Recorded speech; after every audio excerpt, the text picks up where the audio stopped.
This is Love Your Work. On this show, we help you make it as a creative entrepreneur, find your unique voice, find the right mindset to succeed, and be the first to capitalize on new opportunities to make a living making your art.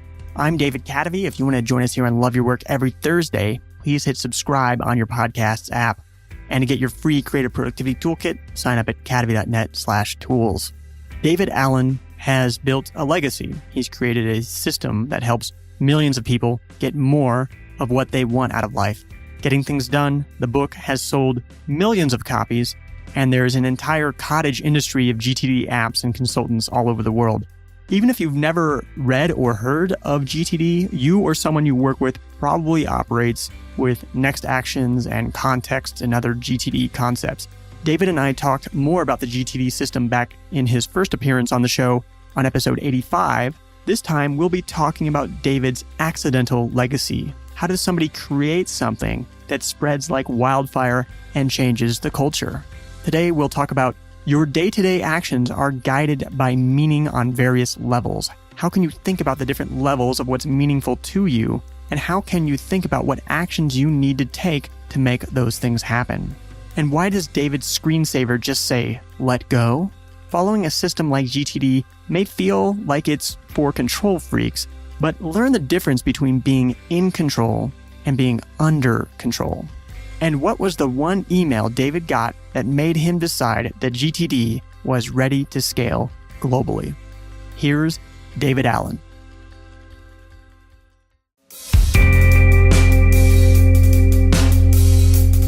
I'm here with David Allen again. And David, when we talked about setting up this conversation, you were saying that you're planning this event, which we'll get to the event. But the thing that stuck out to me was you were saying, it's a sort of a grand finale of your career. So what do you mean by that? Gee, David, I've been doing this work for 35 years in some various shapes and forms. And, at 73, I figure, there's probably not a whole lot more things that I really want or need to do now that we've sort of implanted this methodology out there in the world, and it's become a bit of a global phenomenon. So, my work now is really, I don't think I'll ever retire because I can't stop doing this stuff in terms of what I'm doing, but, sort of as a grand finale to bring, a whole lot of our global network together, these just incredible network of people that have been attracted to GTD and this methodology, and kind of reinforce the brand and say, guys, the train has left the station, and it's going to affect the world for the next hundreds of years, ideally. So it was really just a version of that. We did a summit 10 years ago in San Francisco. And it was such a unique event and so cool. We had some very smart people say, don't do this again because this was so unique. And so I didn't do it again. So what's coming up is now that, in the last 10 years, this has become, as I've mentioned, a pretty much a global phenomenon. We have partners now around the world that are doing the marketing and distribution and delivery of this methodology through trainings and coachings that we've certified. So I said, it's probably time to do something like that. And, where two or more gathered, really cool things show up. So again, it's not going to be some sort of regular recurring event. This is probably the last of any such things I will do. Somebody else might pick up the ball and do it later. I don't know. But that's kind of why I called it the grand finale. And when you say the global network, can you give us a rundown of kind of who that consists of? What players officially, we actually have licensees who've been certified to deliver GTD trainings in 60 countries. And, a lot of those are just tiny countries or just small little things. And some of these are very, very small startup, consulting or training companies that we've licensed to now deliver this. So, but we, right now, given the fact that we've added on a U.S. partner, Vital Smarts, great folks. And so, all those combined, we're now training 3,000 plus people a month through, around the world through this methodology. And, it's not only affecting all of those people, but it affects all those people and their intersections with all those people they're intersected with, because it kind of moves up the food chain in terms of how people are engaging with their life and their commitments and their work and their life. So So it has taken off, in a sense, a life of its own. I think I'm still kind of the banner holder of this thing that I need to stick around and say, hey guys, it really works and we can model it. And we've got some of the best and brightest and busiest people on the planet that are champions of it. So help me understand the structure of this, I guess, organization or this network. Is that like, if I want to be a consultant, a GTD consultant, I can like take a training and then pay a licensing fee and then train other people on that? Is that how that works? It was. Now that we've got exclusive licensees in all of these different regions, you would have to then engage with those licensees. You then create whatever your relationship with them was. So, that's the last 5 years we've developed that network, and, we've partnered with some really good folks that are really good at that process of finding the right licensees and then creating the business structure and the legal structure and so forth to make all that work. So, and one of the reasons to do this was GTD was this sort of brand that ran out from under us. That was just our shorthand for the book. We never invested in branding or marketing or any of that stuff. And it just kind of, after the book sort of took off and was translated around the world, all kinds of people said, hey, I can do this. They read the book. They go, well, that's pretty simple. So now I'm going to be a GTD consultant. So there was a whole lot of pirating done, not necessarily bad intentions, but, and I wrote the book. That makes it, in a sense, the methodology itself is open source. So anybody can read it, find out what they want, learn what they want to, and then do whatever they're doing. But the main thing was to protect the brand and protect the quality of what the methodology itself was. So, it's been a long process for us over the last 5, 6, 7 years to try to figure out how do we both protect the brand, protect the value and the quality of the methodology itself, and still, let people experience this however they want. That was something I was wondering about when you say that the brand kind of ran out from under you, because my first contact with GTD was not through you at all. It was through a blog that you might remember called 43 Folders, sure, by Merlin Mann. Yeah. And he was just going nuts with that. The blog was called 43 Folders based upon the 43 folders. I believe that's an original GTD phenomenon. And then he was just blogging about it all the time and was just obsessed with it. And it seemed like there were all these other people who were obsessed with it. Yeah, well, it was pretty much the foundation of the life hack movement, really, and that sort of became the sort of meme that spread certainly through the tech world. Yeah, and so when that was happening, what was your reaction to that? Well, I was flattered. Come on, imitation is the biggest form of flattery. So I was like, hey, well, that's nice that they think this is cool and that's great. And it started to spread around. I just didn't know how to package that. I didn't know how to grab a hold of that. I didn't know how to make this, a global event that was bigger gum than I knew how to chew. So we were just kind of scratching our heads going, well, what do we do with this now that it's become so popular and becoming such a popular thing? And how do we, make sure, and, I've never been that aspirational or entrepreneurial myself. Money was not my biggest driver or building this, building some big empire was not, still not my motivation, but it is such good work that we wanted to make sure that we did the best we could to get this methodology in its purest form out to as many people on the planet that wanted it. So, when it began to become popular, Merlin, I know Merlin, and, we had fun together, and, he went to the same college I went to in Florida, a generation later. So that was just intriguing. I had no idea how much the world would pick up on this. I just needed to write the book because, after 20 years of thousands of hours of doing this work and finding out that nobody else seemed to have come up with a similar model, and it was bulletproof. And it produced the results of clarity, focus, space inside of people's head, no matter what. I said, okay, I guess I better write the book. So, I had high anticipation, but no expectations as to how much the world would pick up on this thing. So as it started to pick up on it, slowly, steadily, and has been now for the last, first edition came out in 2001. So what's that? 18 years ago. Wow. Time flies. So, over those last 18 years, it has just kept growing and going. and more people are running across it in interesting ways. So anyway, kind of a long non-answer to your question. Well, I mean, when that was happening, was there any element of like, oh, you used the word piracy earlier, which I don't think you meant that literally, but was there any element of like, oh, well, what do we do about this? People are using this. I mean, from early on, we simply, you can't copyright an idea. You can only copyright your expression of it. So we just, early on, we started to realize we had some legal issues we needed to deal with, because if you actually don't do things in the US anyway to protect your copyright or your brand, then anybody can run away with it and do whatever they want with it. So trademarking GTD and getting things done was just an important thing to do. And so when people started to do that, come on, David, there are over 300 apps that have been built purporting to support the GTD process.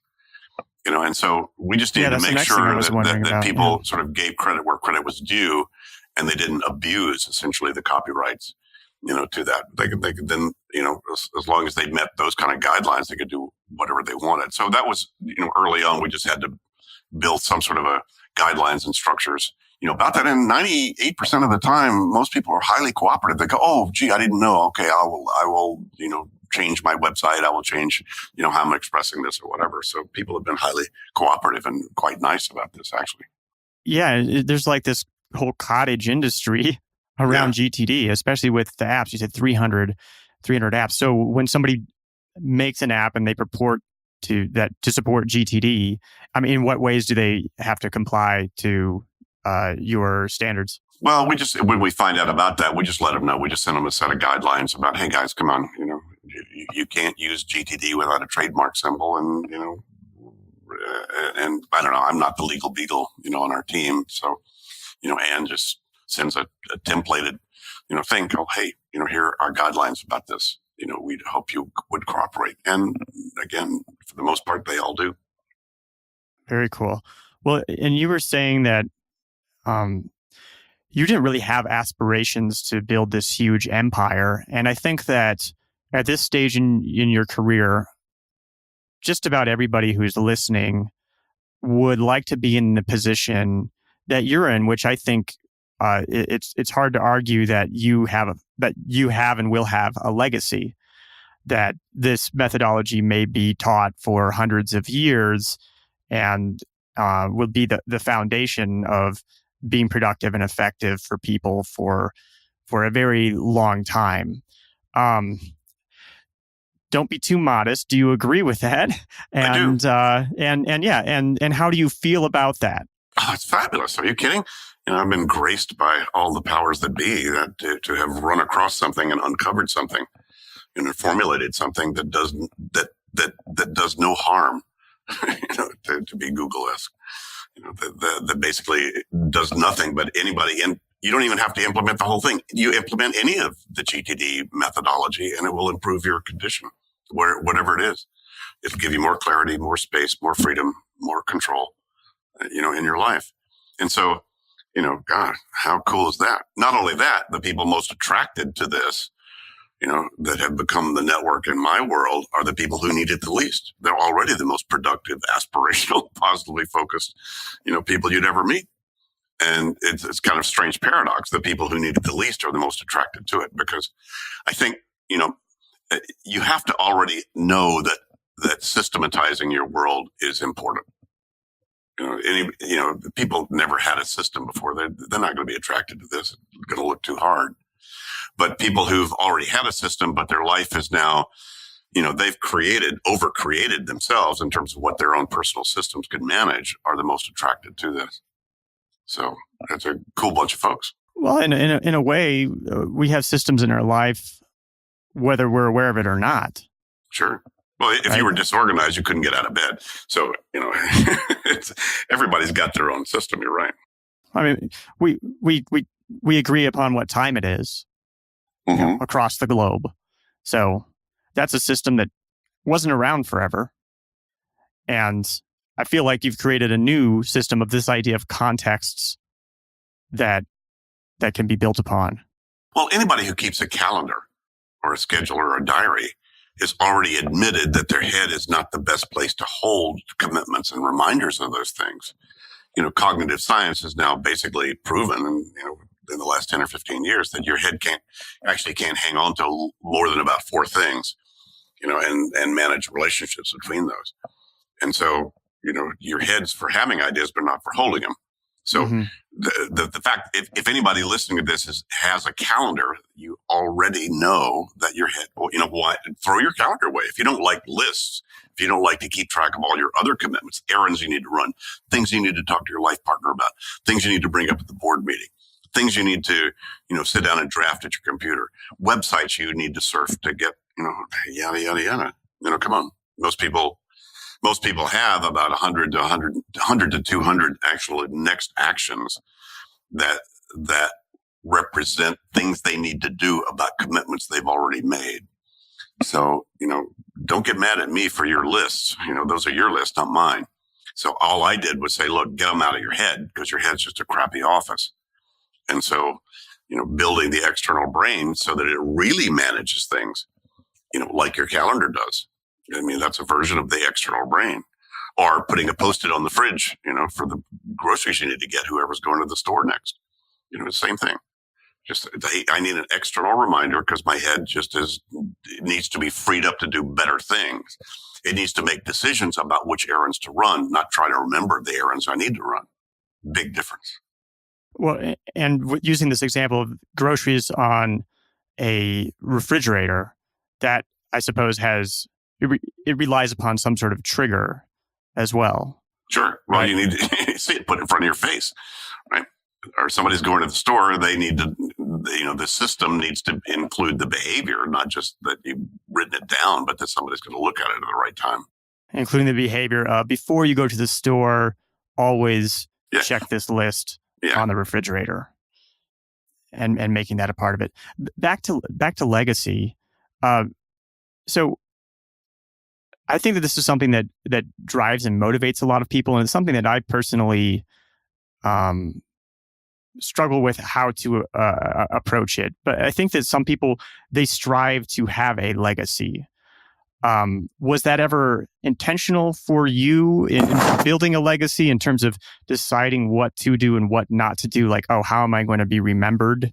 No, never in thought in my mind. I just did what I was doing, trying to make a living, doing stuff that was cool and help people around me, and, could afford my lifestyle. That's really all it was. Was that ever an idea that people presented to you and you made a conscious decision to reject the idea of going after a legacy? Not really. Let me give it another spin on this. Early on, when I began to explore this methodology, I realized, at least from my own personal experience, from my own, spiritual focus and so forth, in terms of why we're on the planet, what we're here to do, was that essentially I'd gotten a hold of something that seemed to be very fundamental to our experience here: completion and creativity. You need to complete the things that you have put in motion, be accountable for them, and you need to be accountable for where you put your creative energy, because you can't stop. You're creating all the time. So I just uncovered something that had a lot to do with recognizing the open loops of the things that you have put in motion, that you then need to be accountable to either complete or renegotiate or dump or do something with, appropriately engage with. And you also then need to focus on the things that are most meaningful to you, based upon the levels of commitment that you have that can get pretty subtle. Why are you on the planet? What is your idea of wild success in terms of where you want to be? What are the things you need to accomplish over the next, 2 or 3 years to make that happen? What are all the things you need to maintain, like your health and your vitality and your relationships and your fun factor and your finances? And then what are all the projects you need to do about any of that? And then what are all the action steps you need to take? I couldn't get it any simpler than this, David. But what I did was I boiled it down to as simple as you could get it. And that it is that everyone is engaged in it, consciously or not. Mm-hmm. And so the fact that, the world might recognize that this was something, a lot of people run across this and say, God, there's something here that's just really unique, and they can't even put their finger on because it is a very fundamental thing. There's no, this methodology has no bias. There's no personality bias, gender bias, culture bias, anything. Yeah, I agree with this being something that affects you in a very almost deeper, almost spiritual way. In that, I mean, this will sound ridiculous to a lot of people. I read the Getting Things Done book the same way I think some people study religious texts. I'll go to a coffee shop on a Sunday morning and I'll sit down and I'll review, because it takes a while to get. I don't know if you ever master this system. Well, it's a lifelong art and craft. Yeah, it's much like can you ever complete learning the flute? Can you ever complete learning the tango? Can you ever complete learning how to cook? Can you ever complete learning how to parent? No, it's a lifetime thing about how do you manage the flow of life's work and commitments. So you can always get better and better at it. Me too. I read the book and I go, God, that's really good. Oh, I wrote that. Oh, God, I should really do that. Well, yeah, and I feel light and free when I review the book. And I guess I still am thinking about this idea of legacy because I don't want to badmouth anybody, but it's something that people talk about a lot, and it's one of these things where I thought about it. And it made me think like, oh, legacy. Okay. So when I'm dead, I'm still going to be insecure. I need to be remembered. It seems to me that if someone were to intentionally try to build a legacy, that it would discourage the very behavior that would lead to a legacy being built. Yeah, I think that's really true. I mean, let's take a simple thing like being innovative. Nobody ever went out to be innovative, created anything innovative. Right? Hey, I'm going to go be innovative. Okay, go. What do I do? Innovation really happens when somebody just comes up with some technique or some tool or something that solves something that nobody else was able to solve in the way they did it. So they didn't go out to be innovative. They went out to handle a problem or solve us, or produce a value of some sort. Yeah, that resonates with me because I guess I have this belief that we go through our lives and we have experiences and maybe we have a few inherent traits and really the process of creation is just being open to the way that those things interact with each other and bringing that out into the world. Sure. Yeah. Is that the way that you think about it? It is. And, it's really about just, okay, what's got my attention right now? What do I need to do? And how do I need to do that? And I think, it's a constant, I'm still my own student here. I have to do this thing. I have to sit down and say, oh God, here's all, I hate to have to do. Okay, let me sit down and do that. And then I wind up writing something that was actually pretty cool and come up with some ideas I didn't know I had. You go, whoa, okay, well, that's cool. So I think it's just throwing ourselves into the environment and engaging. It's like, the old, what was the old, the movie, with the fighter pilots, Maverick, engage, Maverick, engage, because you can get really hung up. So as long as you engage and then stay focused and then course correct, as you get information, I think that's all I've done. So that I don't think there's any further coaching than that. Well, and as you were experiencing this incredible success, when things were really taking off, did that ever, present some challenges in terms of remaining grounded and remaining open to reality, and not letting your ego to pull you in the wrong direction? Well, David, to be honest, we've never really, the ship has never really come in yet in terms of that. I mean, fame and fortune are not necessarily tied together, so, trying to build a business model, for this that worked so that could be sustainable and, could sustain, mine and my wife's lifestyle, it has been a consistent sort of challenge and opportunity. So it was never like, wow, I've suddenly made $1 gazillion. I don't need to do anything. Not at all. And so, trying to build a company that would then scale this, was really tough. We were up to like 50 people at one time and, barely hanging on to try to make that work, because this is subtle stuff. And, GTD is for anybody, but it's not for everybody. So trying to market what this was. I see we solve a problem most people actually don't admit or realize they actually have. So, that's a, that's a marketing issue, so trying to figure out how to describe what this is, how to sell it, how to get people aware of it, whatever has been an ongoing challenge for the last, 30 years. So that's never really stopped. It's getting to the point now where, we were able to sort of shrink and expand. We were able to, but, our strategy was to actually find the great partners that knew better than us how to market, distribute, deliver this stuff than us in terms of their expertise. So that's then the last 5 years, we've now done that. So we've shrunk from 50 people to 8 because we're now basically an IP licensing company. And so a lot of my work now is just supporting our franchisees and licensees around the world, which is fun. Next week I'll be in 10 days, going to South Africa and to Cape Town for a week because we have a new partner there is doing great work, just getting traction and starting to do stuff. So I'll be doing interviews and keynote lunches and things like that, as well as nice wine tours, in Cape Town.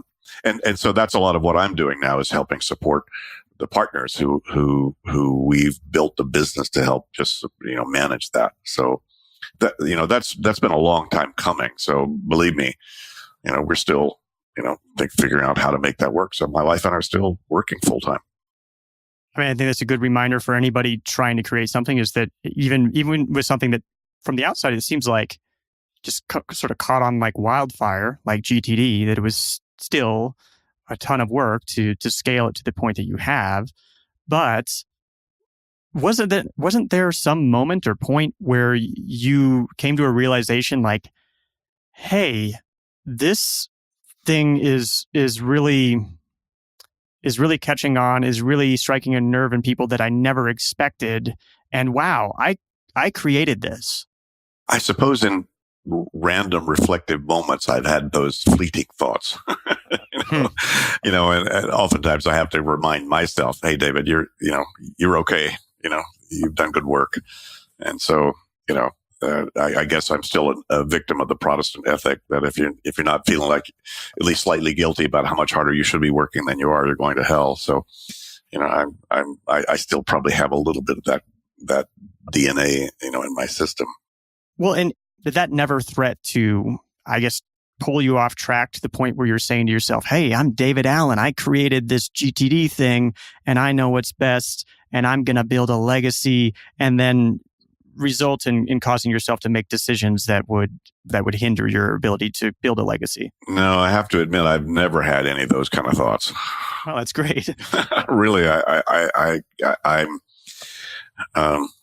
guess maybe this is an ego statement, but I'm one of the more humble people you will meet in terms of like, I just feel like I've been graced to have this thing and just trying to do my best with it and still working at that.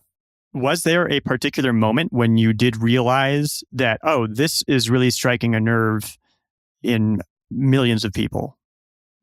Probably the major milestone, David, was when I first published Getting Things Done. I wasn't sure that I could make this methodology virtual. In other words, I knew that if I could sit down with somebody for 2 days, they could get it because I could share it with them. I could demonstrate it. I could show them, and I really wasn't sure that we could scale this in any way virtually, without me having to be there personally to sort of share what this was.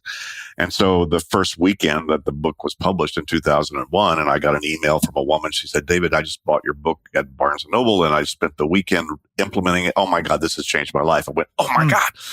So that was really a defining moment, was realizing that we actually could scale this, that people could get the value out of this in some virtual form. And that was actually fairly recent that I actually had that idea. And then, my wife and I had to decide, well, do I just keep this as some sort of a boutique? I could be on the speaking circuit. I could do that if the book was becoming a bestseller. Or should, the world is knocking on our door. Do we try to figure out some way to scale this, in a way? And that was the decision we made was, okay, we need to do that. But the only way you could do that is by technology and partnerships. So that was, Kelly, that's got to be, 10, 15 years ago, we sort of made that decision. And it's been, a pretty hard row to hoe to try to figure out how to do that and make that work and make it sustainable and take it to where it is now. So that one email was the moment when you felt confident that this was going to scale. Yeah. And that, it wasn't even in my mind that we could scale globally. Early on, we had some people just were great, champions of my stuff and friends in the UK and also in Brazil. And they asked us, hey, can we license this? Can we partner with you to do this? And we didn't really know how to do that. Again, bigger gum than we knew how to chew. And, the legal issues, all the issues that you have to deal with if you're trying to take something, especially some intellectual property, global. We just didn't know how to do that. So we fumbled around with a few of those kind of things and they didn't really work. And then about 5 years ago, some folks came to us that were really good at this and they said, hey, let us partner with you because we know how to do it. They were the guys that had built the Franklin Covey network around the world. And, they had jumped ship from Franklin Covey and they had created their own IP licensing business and they were looking for boutique IP that wasn't global yet, that they could then take their expertise that they'd built, in building a global, network from the 7 Habits. How could they take that and use that? So we've now partnered with them for 5 years. So they're the people who really knew how to do this and then took us into the international world, using their network and their connections and also their expertise in how to build sort of these global, licensees. So it came to us, we were open for it and we were open to then make those kind of things work. But, it was just kind of good graces of the universe. It sounds like a very fortuitous partnership. Yeah, it was. And then, and then we still were managing the US and Canada and they had all the licensees they were doing outside of where we were located. And then a couple of years ago, we said, golly, there are probably people in the US that could do this better than we can. And so we ran across a company called Vital Smarts. And long story short, we wound up creating a great relationship with them. They manage the crucial conversations, seminars and whatever. And they, fabulous business model, fabulous people, and so we were able to then partner with them so that allowed us to let go of the necessity to market, distribute, deliver, the work, hands on kind of in the US and Canada. So now with them as a partner, so that's why we've kind of covered the globe now. So besides that one email, were there any other milestones or inflection points when you realized that, oh, this is getting big? Not any one particular one, but when certain people started to become champions of this stuff. Come on, one of my biggest champions is Howard Stern. We coached Howard and he wound up hiring our coach as his COO. She's still there. And Howard then broadcast this to all of his, radio listening audience for 6 months. He said, oh my God, this has changed my life. And he would tell you. So sometimes, people like, Will Smith and Robert Downey Jr., champions of my stuff. And, they mentioned this in many, many different ways. So, when you get kind of people like that, and also many of the people that I get to work with one-on-one are just the best and brightest people on the planet you'd ever meet. And when this sticks with them, and nothing else did, pretty much bet. I said, well, you can't punch a hole in this. And so not a matter of whether, it's just a matter of when somebody gets this. Mm-hmm. Did you do anything to make that Howard Stern or Will Smith connection happen? No. Or did anybody on your team, No. publicist? Well, we just took advantage of it when Howard called our office and said, hey, can you guys do this? And so we said, oh, absolutely, sure. Do you know how he discovered the book himself? I think he I'm not sure how he ran across it initially. And then he hired somebody who was kind of one of those pirates, essentially in New York, that said they were doing GTD and they were, pretty amateurish about that. So he said, well, let me go find the source. And so he came to our office or contacted us. So we're mutual fanboys. We were able to get together and, we've been together 2 or 3 times. And, Howard's an incredible guy. He's totally sensitive, totally smart, very, very cool. And so those kind of connections just happen, you know, all over. Well, if if we can loop back around to the GTD summit, you'll see who's on the list. The presenters that have been willing to, on their own dime, just show up and be a presenter and for this global summit we're doing in June. Mm-hmm. Marshall Goldsmith, Dan Pink, Charles Duhigg, wow. Just all kinds of cool folks. That are every one of them is a friend of mine, and I could spend a whole day with just them. That's going to be my biggest challenge, is because I've got about 45 of them right now that have, just Katie Coleman, who we coached while she's one of the first female astronauts, so we coached her while she was on the space station. And she's got a great story to tell about GTD and how that's affected her life. So, wow, that keeps, they keep on coming in terms of the people that run across this that has affected them, and they're, great spokespeople. And the book came out in 2001.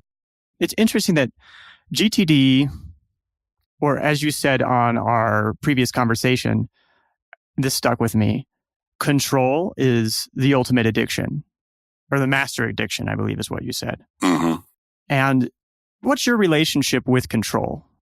People try to control the universe because they want it to be kind of the way they want it to be, as opposed to acceptance of the way things are.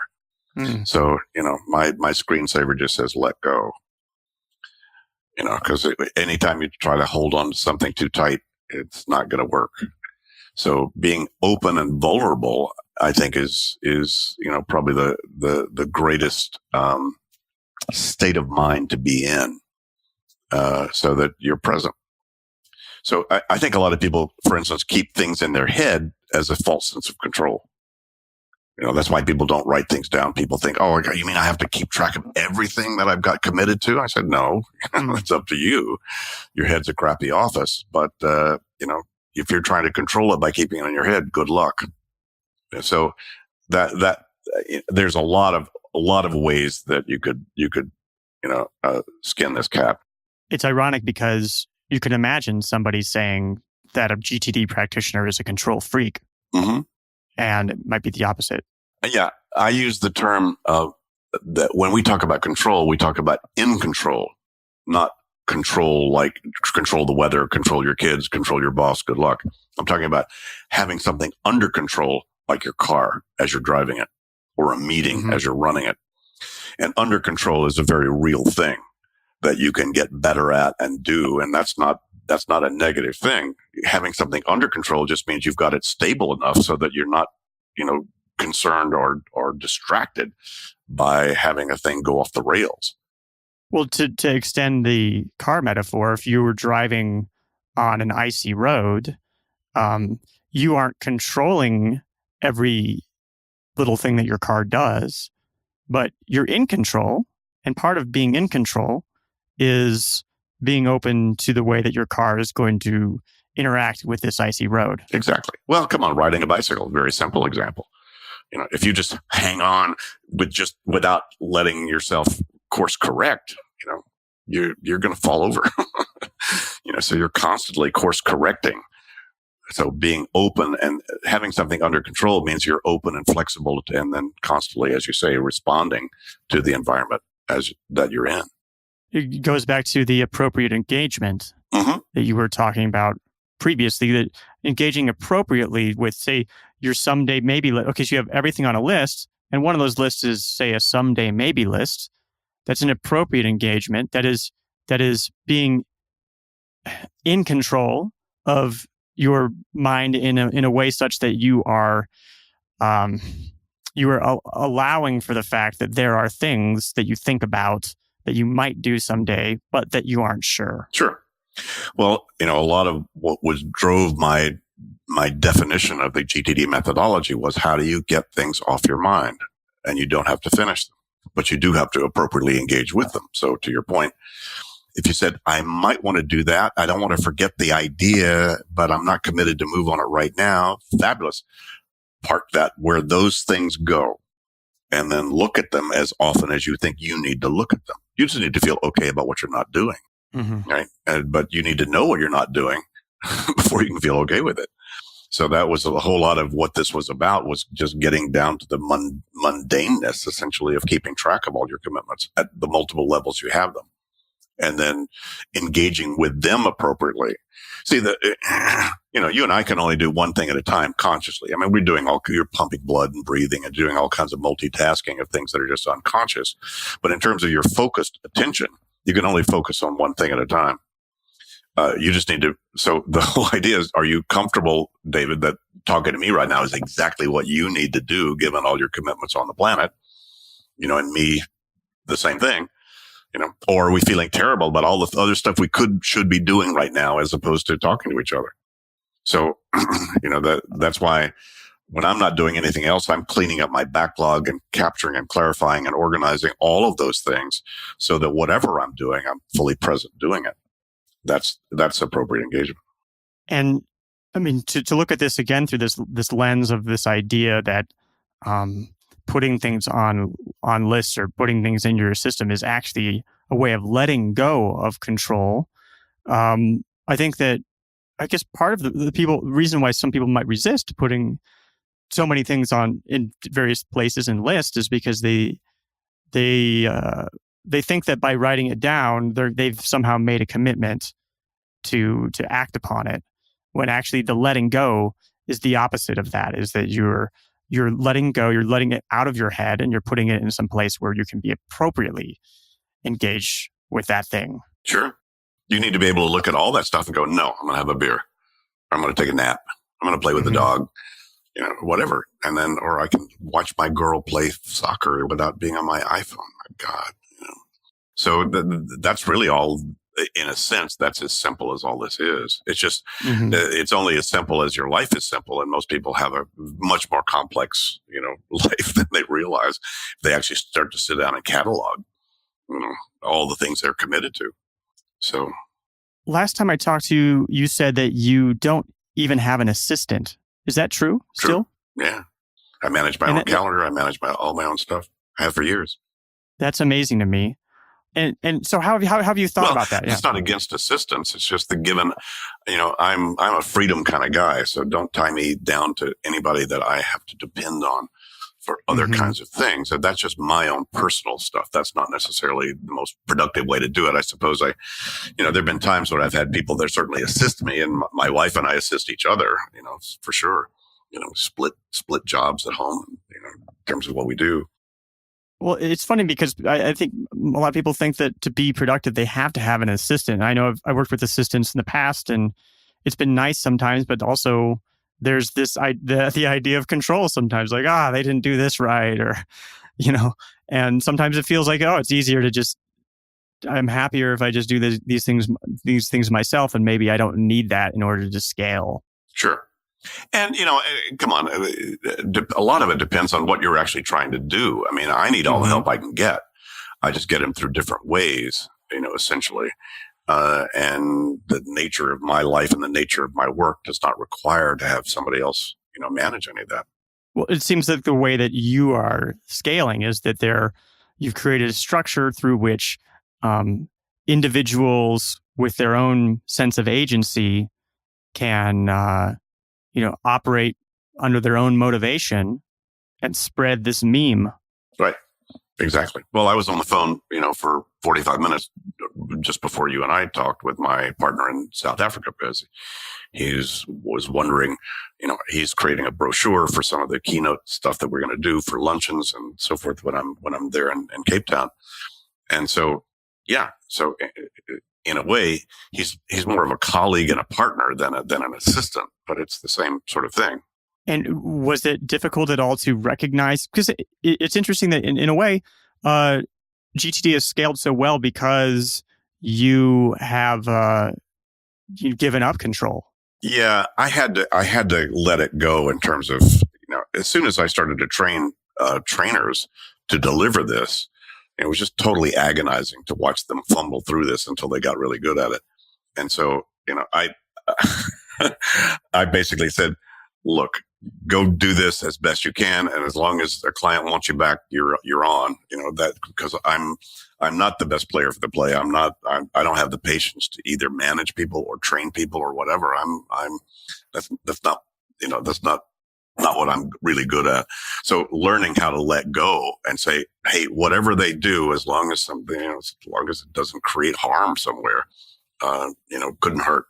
And we'll see. So so there's been a constant sense of, in a sense, letting go of, I in the early days, I wouldn't do anything less than a full 2-day seminar by myself to figure, because I didn't want to give people just a part of what this methodology was.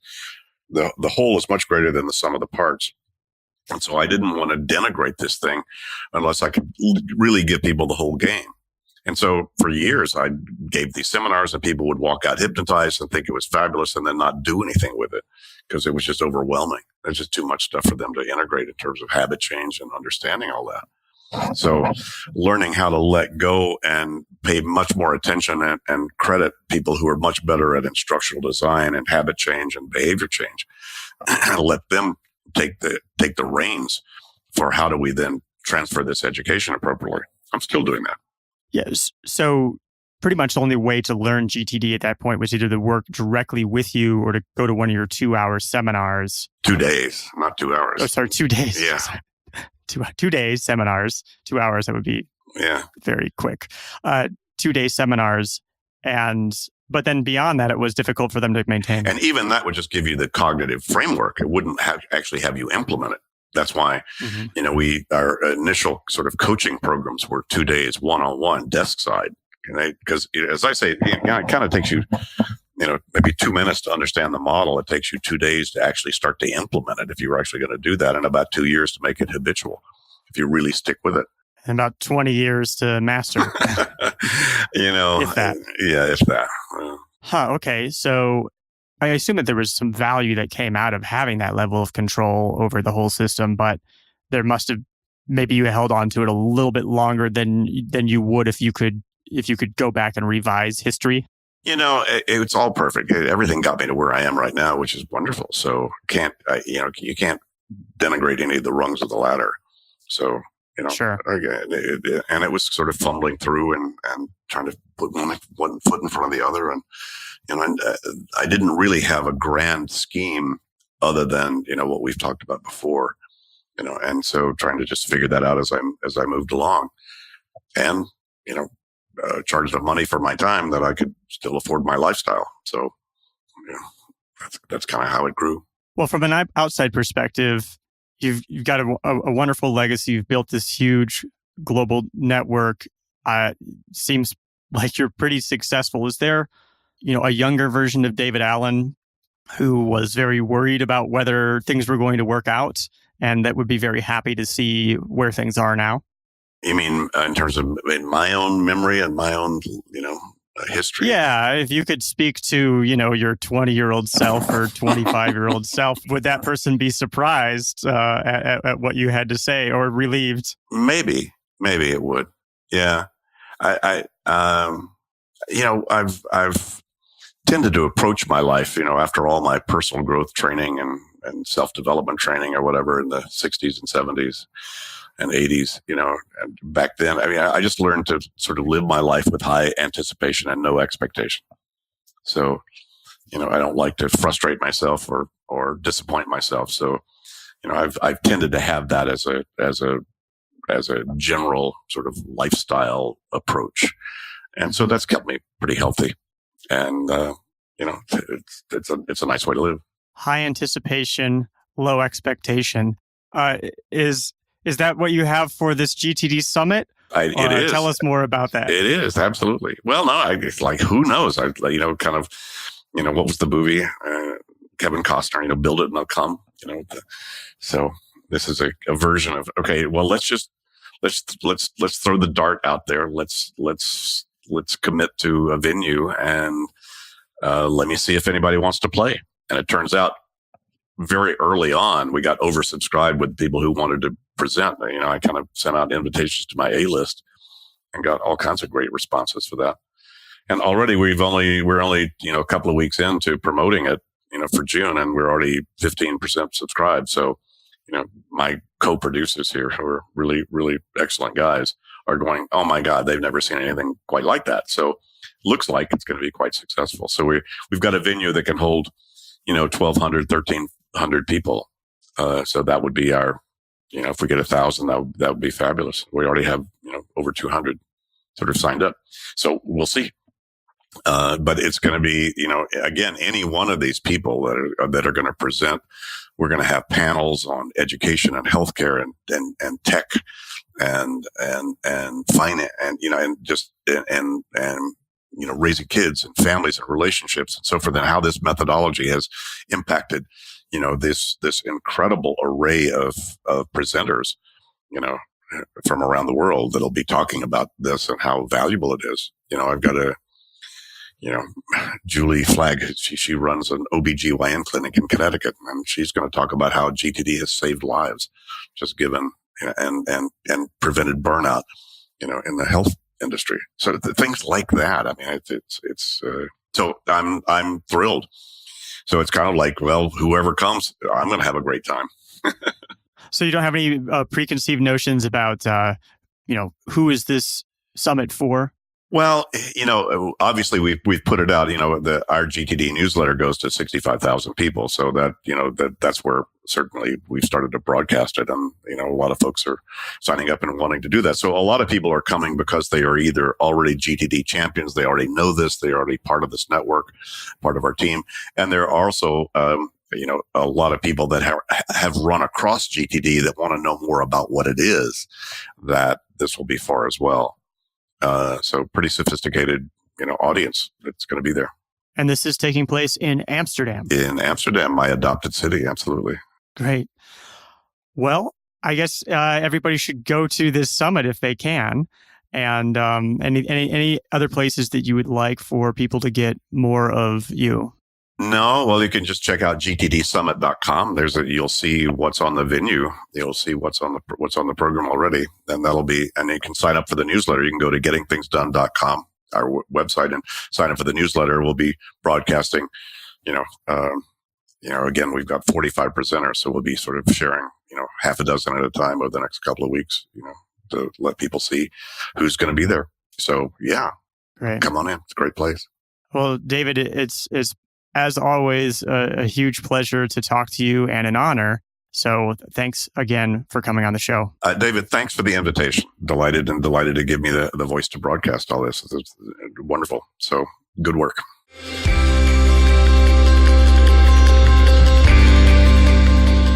Is Love Your Work helping you find your unique creative voice? Does it bring you the inspiration and motivation you need to become the creator and human you want to be? If so, please be a part of making this a special and nourishing and thoughtful show. Support the show on Patreon. You'll be an even bigger part of this show than you already are. If you contribute just a coffee a month, you'll be helping support the hosting and production of Love Your Work. Everyone has some unique creative gift to offer the world. Together, we can give people the tools they need to bring that work into the world. The world will be better off for it. Visit our Patreon page at patreon.com/Cadavy. This is a different kind of model for supporting the work that you love. The choice is yours. Vote with your dollars, put your money where your mind is, and keep Love Your Work going. Visit our Patreon page at patreon.com/Cadavy. As a thank you, you'll get early access, bonus content, and a discount on Love Your Work merchandise. Learn more at patreon.com/Cadavy. That's patreon.com/KA, D as in David, A, V as in Victor, Y. And if you can't support the show financially, and you've listened to at least 3 episodes, can you do me a favor? Write a review on Apple Podcasts. You can consider it your donation to help support the show. Love Your Work is brought to you in part by our Patreon supporters, such as mini sponsors Roxana Maynard of Agility Alchemist at agilityalchemist.com and Paula Spriggs, and top supporters such as Jeffrey Mason and Vitas Pinkovicius. This has been Love Your Work, and I'm David Cadavy. The theme music for this show is At Sea by Dorena from the album About Everything and More by arrangement with Deep Elm Records at deepelm.com. Love Your Work is a production of Cadavy, Inc.